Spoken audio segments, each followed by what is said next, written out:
Hello everyone, and welcome back to Conrail's Ohio and West Virginia Division HO scale layout. Today we're going to do a layout update for February 2023. More than likely this video is going to come out right at the beginning of March because I kind of lost track of what week it was and well, been kind of busy working on stuff. So let's go ahead and let's get started with some of the things we've been working on here this month on the layout.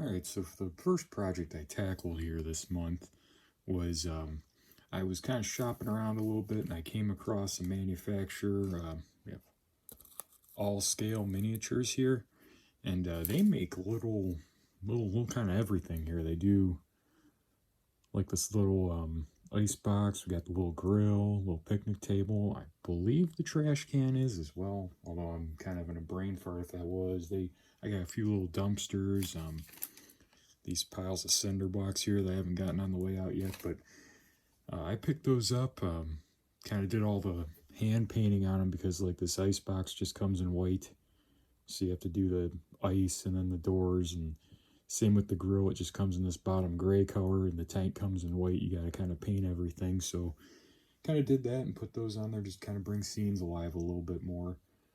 They do things in HO, N scale, and O scale for all you guys that aren't modeling HO scale. So head on over to their website there. If you Google all scale miniatures, it should come up, and see if you can find anything cool to put on your layout.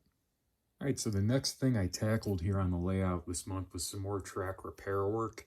We're here at the crossovers here at Sherman Junction, and ever since I did this stretch of track, I've had a problem where when a train is crossing from track 2, or vice versa, these sections in between always end up dead and you lose power in them. It might have been to do with the way I put in the way I painted the turnouts. It might have gotten painted somewhere it shouldn't have been. Either way, when I do turnouts now, I'll get this one out here. This is a Pico turnout.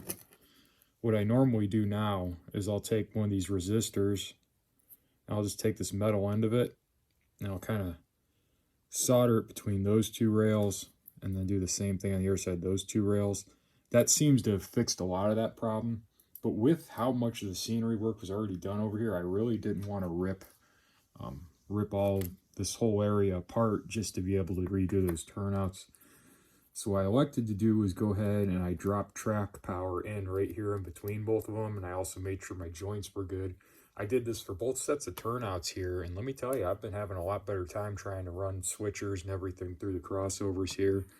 No more things dying. That was one of the things I was kind of getting frustrating, trying to run trains around, and you'd get halfway through here and the first locomotive would run out of juice, even with the keep alives. So got that knocked out this month, so that way I could kind of be able to use these crossovers more.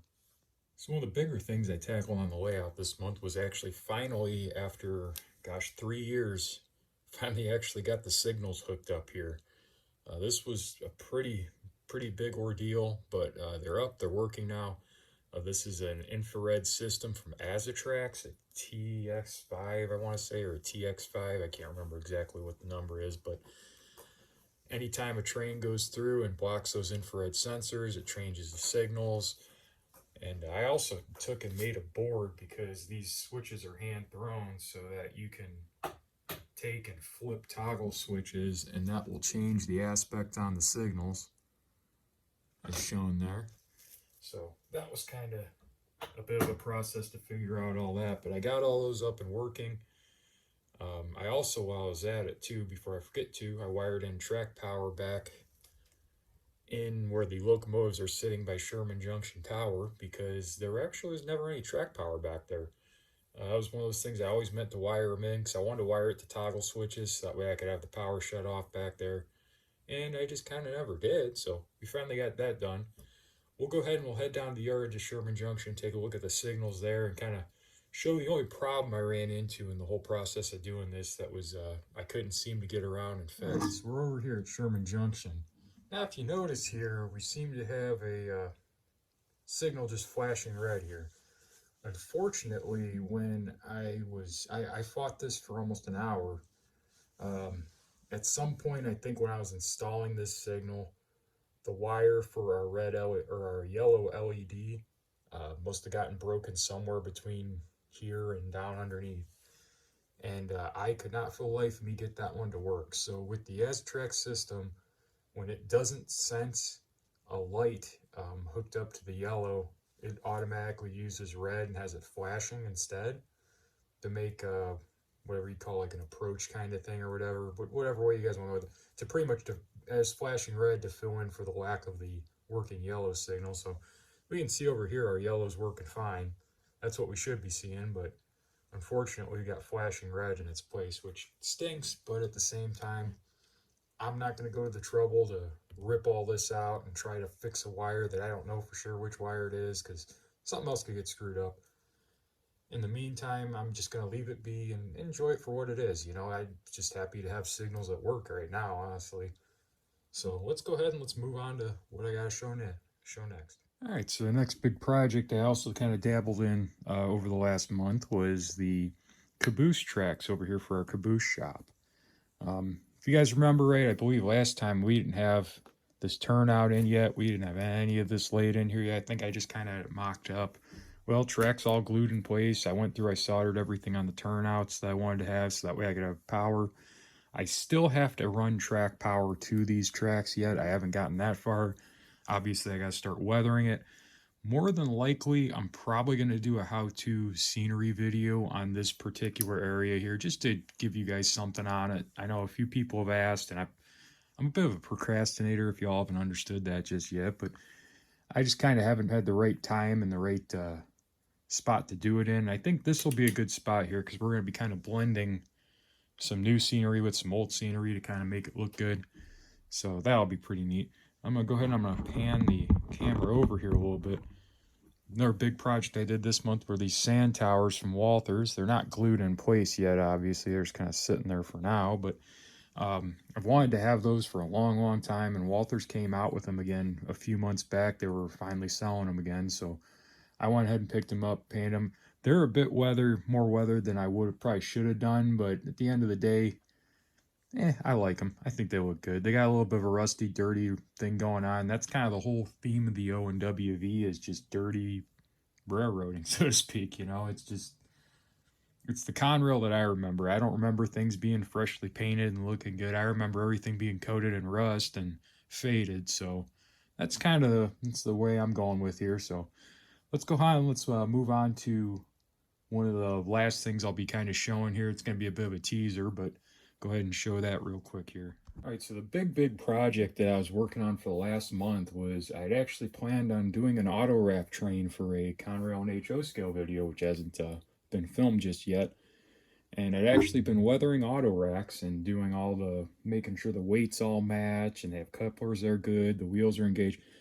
So if we start over here by CP Rich and then we just kind of pan with our camera down here, you'll notice there's actually 2 tracks of auto racks that run all the way down our back, all the way around to our far corner over here, and there's a handful more sitting down there on the end. Now, what that was meant to be originally was that was actually going to be one really long auto rack train. I was kind of excited for it. I figured it'd look really cool, really good. Unfortunately, my curves are just a little bit too sharp to do that, so what I'm going to end up having to do is I'm going to have to split it into 2 trains. I kept having string line derailments with cars up towards the front because just when you weighed out these auto racks, I want to say they're like 8 or 9 ounces to actually have them correct to the NMRA recommendations. And you know, it's almost running nose to tail around the layout. I got a little carried away. But these are all cars I picked up over the last, 3-4 years because I don't want to pay full price for them. So I've been picking them up when I can get a deal on them, grabbing them here and there. But look for that sometime, probably in the next 2 or 3 weeks, to see a new Conrail and HO scale that'll be coming out. Also, I've got I also did the coil car build for any of you that might not have seen that. That G52B, that came out the last week or so now. And other than that, I've got a locomotive weathering series. Well, it might just be one video. I'm not sure if it's going to be a video or a series yet or not. But that should be out hopefully in a few weeks as well. So stay tuned for all that. And what I'm going to leave you with here is a bit of a special treat. I was digging through some of my old stuff and I found the original O&WV locomotives from back when I originally was going to do my own version of a model railroad, and I was going to do what was called the Ohio and West Virginia before I kind of ended up just going with Conrail by itself in the late 90s. I was originally going to do the O&WV interchanging with Conrail, so I'll go ahead and get a little peek of those locomotives pulling some cars since I found them again, and I'll see you next month.